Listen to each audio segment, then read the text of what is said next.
Rudolph Valentino, the so-called Latin lover, great lover, and star of the screen, died from an inflamed intestine in 1926. His funeral saw 9,000 fans, mostly women, march per day past his coffin. His off-screen and on-screen champion, June Mathis, offered a grave in her family plot for Valentino. It is there, in Hollywood Forever Cemetery. He was visited by an unknown lady in black for decades. Mathis, who jump-started Valentino's career, died in 1927.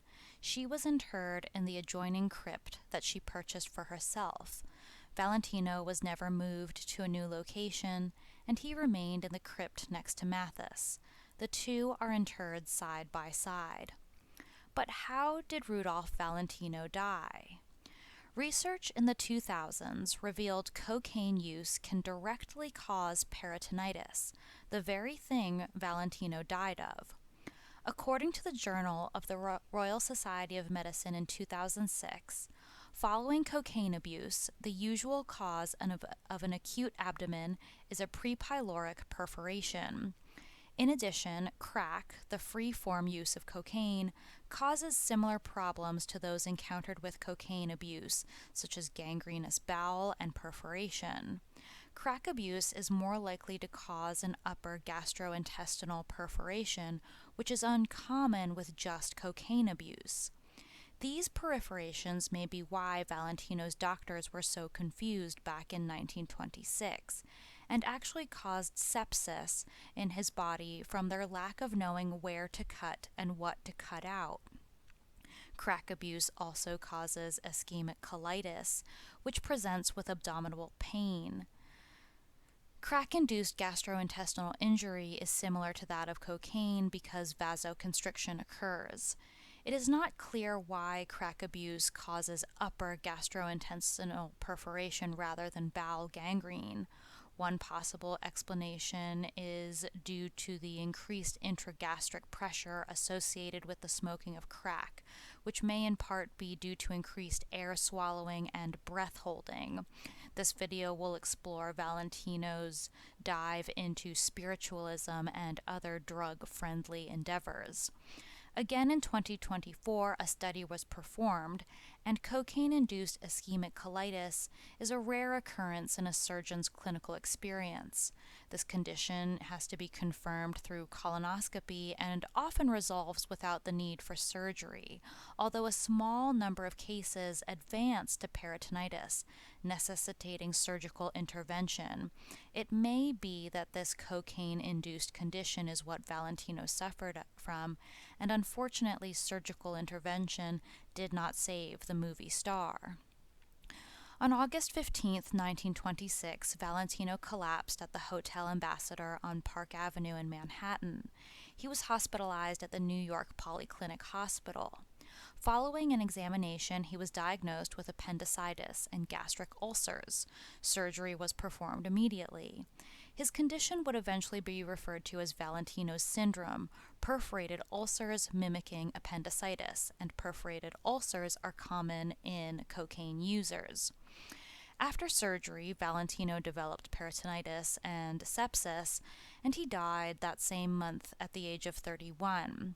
You can learn more about Valentino's home and his friend Mae Murray in their videos on this channel. We know Valentino partied a lot in his final days, buying cars, sailing, spending time with both Pola Negri and Ziegfeld Follies girl Marion Wilson Benda. Benda tried to take her own life in 1945, spurring rumors she was the mysterious woman in black that visited Valentino's grave every year. Or perhaps she gave Valentino a fatal dose of cocaine back in 1926, and that's why she felt so guilty. Negri insisted she and Valentino were engaged or that she was his third wife. She fainted at the funeral after spelling her name in 1,000 black roses on Valentino's coffin. Perhaps Valentino and Negri bonded over growing up in Catholic countries. Negri was from Catholic Poland, and Valentino was from Catholic Italy.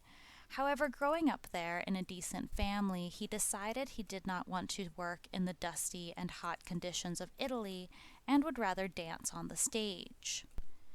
Negri came under intense scrutiny by Valentino's employer, Paramount, in 1926, as it was revealed she had a cocaine habit. Was Negri responsible for giving Valentino the fatal dose? She admitted in an interview with the Los Angeles Times decades later that she made stuff up for the publicity, including she was born under a gypsy curse that made her unlucky in love. Negri also said, "Rudy was the great love of my life. I remember him with great regret. Somehow the fates changed what wasn't to be. You can't rage with anger against it, and even though you love someone, you like to be with them and want to marry them and hope that it will all work out this time. But he died just when we were engaged to be married." Paramount Pictures was also unlucky. Valentino was their ticket to commercial success. Founded by Adolf Zukor in 1912, who created pornographic Nickelodeons in New York City, Paramount was bankrolled by Jesse Lasky and Samuel Goldwyn. No one really cared much when Valentino appeared on screen at first. By 1919, he was consistently cast as the exotic villain.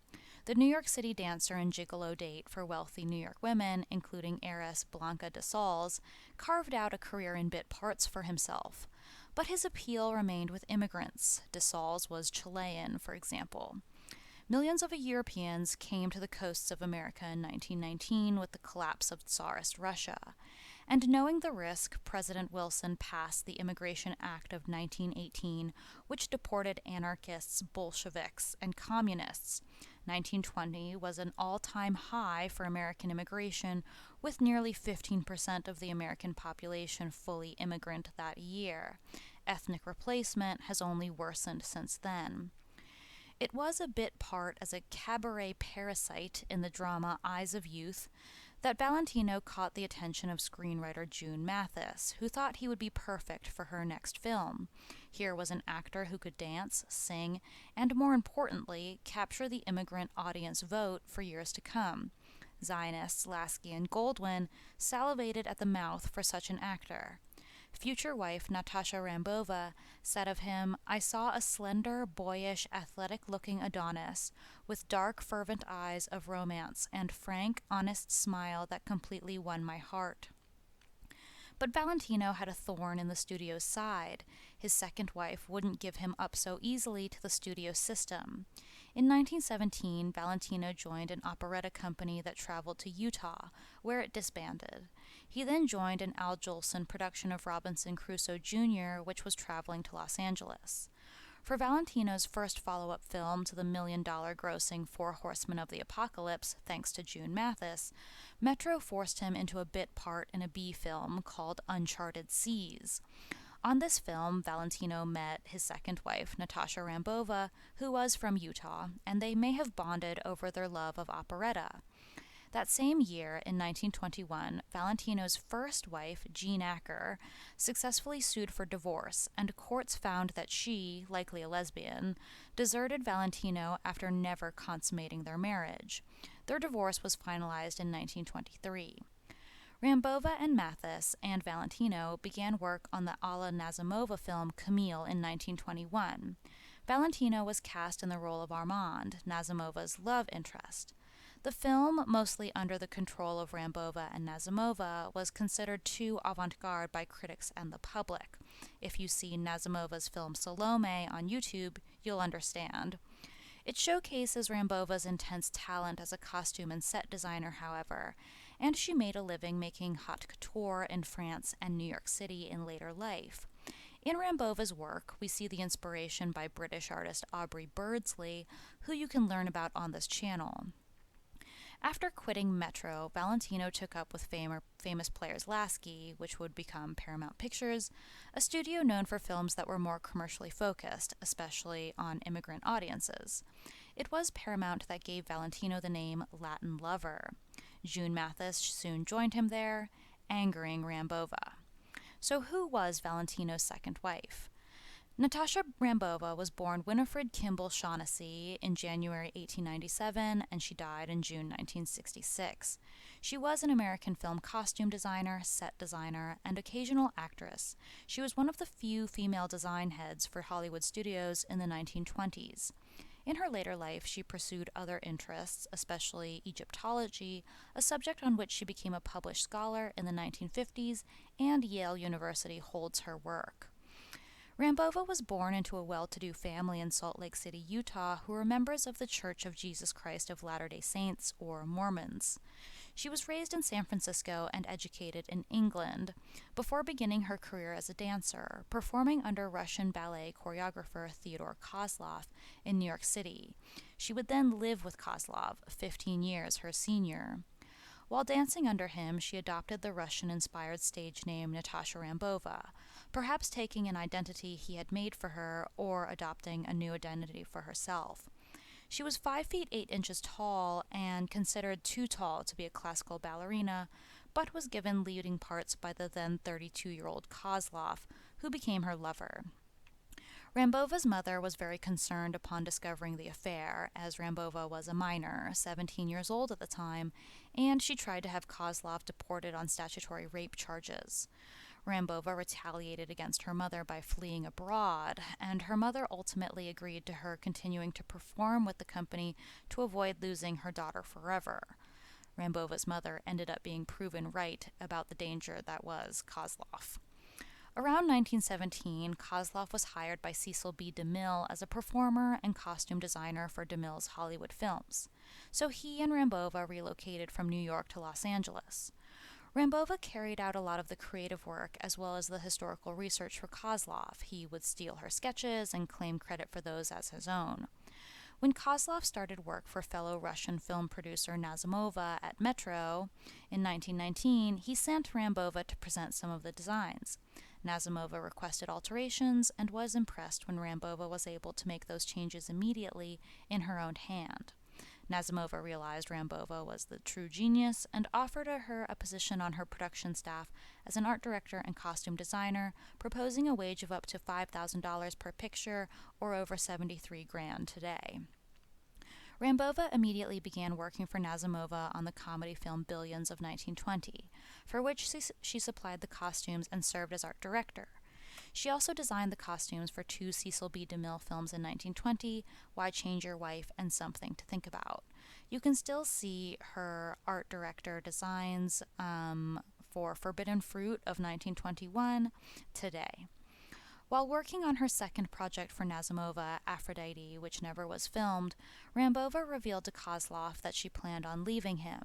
During the ensuing argument, he attempted to kill her, shooting at her with a shotgun. The shot fired into Rambova's leg, and the bullet lodged above her knee. Rambova fled the Hollywood apartment she shared with Kozlov to the set of Aphrodite, where a cameraman helped her remove the shot from her leg. Despite the violence, she continued to live with Kozlov for some time, but they were never legally married. She relocated to Los Angeles at age 19, and it was there she became acquainted with 21-year-old actor Valentino, with whom she was married from 1923 to 1925. Rambova's association with Valentino afforded her a widespread celebrity typically afforded to actors. Although they shared many interests such as art, poetry, spiritualism, and perhaps drugs, his colleagues felt she exercised too much control over his work, and blamed her for several expensive career flops, which saw Valentino looking far too feminine for audiences such as the young Raja of 1922. Living in a one-bedroom apartment together and attending seances, they had to pretend to separate until Valentino's divorce was finalized, and they married in May 1922 in Mexicali, Mexico, an event described by Rambova as wonderful, even though it did cause many worries and heartaches later. However, the law required a year to pass before remarriage, and so Valentino was jailed for bigamy, having to be bailed out by friends. Rambova and Valentino remarried in March 1923 in Crown Point, Indiana. Both Rambova and Valentino were spiritualists, and they frequently visited psychics and took part in seances and automatic writing. It may be that they fell into a crowd where drug use was much more accepted, believing that it would open their minds. Valentino wrote a book of poetry entitled Daydreams with many poems about Rambova. When it came to domestic life, they held very different views. Valentino cherished old world ideals about the woman and expected Rambova to clean and cook, while Rambova was intent on maintaining a career and had no intention of being a housewife. Valentino was known to be an excellent cook and host, while actress Patsy Ruth Miller thought Rambova didn't know how to make burnt fudge, although the truth was Rambova did occasionally bake and was an excellent seamstress. Valentino wanted children, but Rambova did not. He knew what I was when I married him. I have been working since I was 17. Homes and babies are all very nice, but you can't have them and a career as well. I intended and intend to have a career, and Valentino knew it. If he wants a housewife, he'll have to look again, Rambova said. In 1923, Valentino found himself unable to work, and his book Daydreams was published to bring in some income. His one-man strike with Rambova against the studio, demanding better films, resulted in court battles which prevented the great lover from acting. Valentino needed money, and his interest in the occult and spiritualism was growing. He and his new wife sought the guidance of mediums, spirit guides, and automated writing. Rambova would later claim her husband was quite adept at receiving messages from the other side via automatic writing. Did he do all of this sober? Rambova later claimed all of Valentino's published 1923 poems were received from spirit guides via automatic writing. Hollywood Babylon insists Valentino was gay and married lesbians repeatedly to keep cover for himself. But Rambova wasn't a lesbian.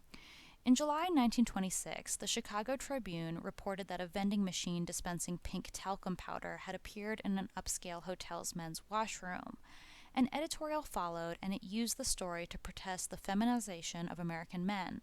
It blamed the talcum powder on Valentino and his films, in contrast to Douglas Fairbanks' real-action swashbuckling. The piece infuriated Valentino, and he challenged the writer to his choice of a boxing or a wrestling match, since dueling was illegal. However, the journalist was 30 pounds heavier than Valentino, and no match occurred. And so we see the contrast in types of masculinity in Hollywood at the time. There is also the dildo rumor that accompanies Valentino. Valentino may or may not have gifted Ramon Navarro, who was gay, with an Art Deco model of his member, which Navarro kept on his nightstand. The model would later become part of a tragedy. In 1968, Navarro was brutally murdered by two petty criminals that he may have known in the bedroom of his Los Angeles ranch house. Details about the case vary wildly, but a very accepted detail that was republished in Hollywood Babylon is that Navarro choked on his own blood after these robbers shoved the sex toy down his throat. The motive for the crime was supposedly $5,000, but there's also a theory that Navarro was trying to traffic these young men. So we have this mix of the society that Valentino was keeping, and we can see that drugs may have been a part of this scene. Valentino once told gossip columnist Luella Parsons that the women I love don't love me, the others don't matter. He claimed despite his success as a sex symbol, in his personal love life he never achieved happiness, causing him to seek happiness elsewhere. Many of Valentino's friends disliked Rambova and found her controlling. During his relationship with her, he lost many friends and business associates, including June Mathis. Towards the end of their marriage, Rambova was banned from his sets by contract by Paramount. Valentino agonized over his Paramount contract, perhaps knowing Rambova would save him from films that did not showcase his skills. But the two divorced in 1925. The end of the marriage was bitter, with Valentino bequeathing Rambova only $1 in his will. But Pola Negri took it one step further, successfully suing Valentino's estate after he was dead for $15,000 she lent him when he needed cash to create the illusion he was financially independent during his negotiations for the Paramount contract. Negri, after the drama surrounding Valentino's death, received a diamond from Charlie Chaplin, who preferred minors, after Chaplin didn't attend her birthday New Year's party. The diamond was never set, and Chaplin shared to the press he broke off an engagement with Pola Negri himself. After divorcing Valentino in 1925, Rambova operated her own clothing store in Manhattan before moving to Europe and marrying the aristocrat Alvaro de Urzaiz in 1932, whom she had met on a boat. It was during this time that she visited Egypt and developed a fascination with the country that remained for the rest of her life. She insisted she had been reincarnated and was actually an Egyptian. She earned 2 Mellon grants to study in Egypt, and she studied a lot of the occultist Egyptian systems. She served as the editor of the first 3 volumes of Egyptian religious texts and representations from 1954 to 1957, also contributing a chapter on symbology. She died in 1966 in California of a heart attack after suffering from malnutrition while working on a manuscript examining patterns within the texts in the Pyramid of Unas. After the divorce proceedings from Valentino began, Rambova seemed to forget him. She patented a doll in 1926, and she produced and starred in her own picture, Do Clothes Make the Woman, which is a lost film.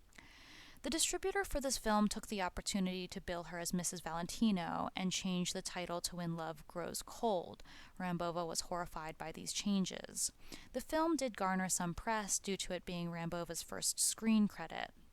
An Oregon newspaper teased, Natasha Rambova, Mrs. Rudolph Valentino. So much has been written of this remarkable lady who won and lost the heart of the great Valentino that everyone wants to see her. Tonight is your opportunity to do so. Picture Play deemed her film the poorest picture of the month, or of almost any month for that matter, adding, the interiors are bad, the costumes atrocious, Miss Rambova is not well dressed, nor does she film well in the slightest degree. After its release, Rambova never worked in film on or off screen again.